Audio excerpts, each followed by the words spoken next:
Fellow Toastmasters and distinguished guests. It's very easy to be different. People work hard to physically look different all the time. You have girls that sport pink or blue or orange hair. You have men that have mohawks that are gelled 6 inches high. And then to be a little bit different, they add a few tattoos like the Birdman. And if they really want to be different, they add a few tattoos and then they add the body piercing. And on the outside, they look different. But the more different they look, the more they fit in with another different group. I'm not here to talk about looking different. I'd like to persuade you to make a difference. Now, many of you are sitting there going, okay, wait, MB. I'm already making a difference. I run my 5Ks for charity. I do philanthropic. I volunteer at the school. I donate to the church. All of those are very important and powerful ways to make a difference. But what I'm talking about is making a difference in those little moments that we have each and every day. Take a walk with me and let's peek in some windows of people who I know that have made a difference. There's Mike. He's the husband. He gets up in the morning. He's freshly cleaned and showered, and he makes a big pot of coffee, and he's sitting in the kitchen reading his newspaper. And his wife walks in, and he says, "Good morning, dear." And she replies with spit, vinegar, and venom, "What's so good about it? There's nothing good about this morning. I didn't sleep a wink last night. And where is the coffee anyway?" Didn't I mention he made a fresh pot of coffee?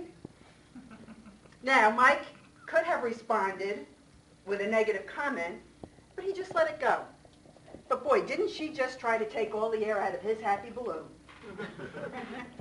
On the way out the door, Mike turns around and he looks at his wife and he goes, "Even though you were grumpy this morning, I still love you, dear." And off he goes. That one comment probably made a difference in her day. I was coaching a young leader a few weeks ago. She has a very young, clerical level kind of worker. And she said to me, "I don't understand or think I should have to say thank you to these people every single day for showing up for work.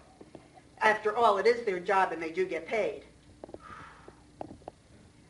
I let that one sit for a minute.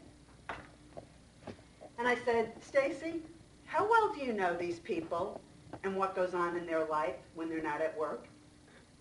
And she said, "Not very well." I said, "What if this job is the only thing that they have in their life that they look forward to doing on a day-to-day basis that gives them a sense of accomplishment? And what if you are the only person in their life that actually says please and thank you?" There was a pregnant pause. And very slowly and quietly she said, "I never thought of it that way." I bet Stacy is saying thank you to her workers every day now. There was a day that somebody made a difference in my life. I was meeting a friend at Chick-fil-A for lunch. As I pulled up, as luck would have it, it was raining, cats and dogs, torrential rain. And as I stared straight ahead in the car, trying to figure out how I was getting from the car into Chick-fil-A without getting totally drenched, I hear on my window. And startled, I look up, and there is this smiling face with an umbrella. So I powered down the window and I looked and I said, "You're not actually here to walk me into the restaurant, are you?" And he said, "Yes, ma'am, I am." "I am." And he escorted me into the restaurant. And as I sat there for an hour, I watched as he puddled through that parking lot, escorting people in and out of Chick-fil-A so they would not get rained on, totally ignoring the thunder and the lightning. Not only did he make my day, he made me a raving fan of Chick-fil-A forever. And then there's the invisible people that we meet every single day. You know who they are. They're the ones we don't see, but they're doing things for us. The example I have is my sister Pat. She goes through Penn Station every day on the way to work, on the way home from work. And I guarantee every afternoon before she gets on that train, she is going to the ladies' room to take care of business.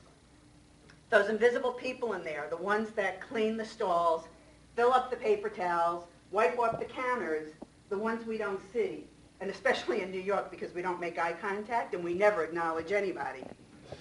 Imagine their surprise when my sister, who her language of love is giving gifts and appreciation, shows up one day for Christmas with baskets of candy and cookies and toiletries and says to these invisible ladies, "Thank you for always making this a clean place for me to come." I appreciate that. It's those little moments in the day that we can make a difference.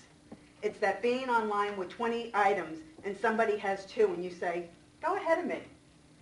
It's going to the cashier and as you're leaving you say, "Thank you," not "Thanks."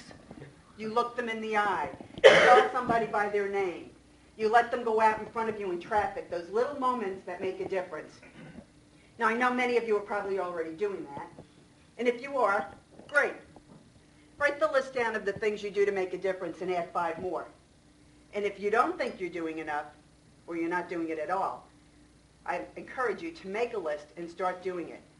Make a difference in someone's life, because what a difference a day can make. Mr. Toastmaster.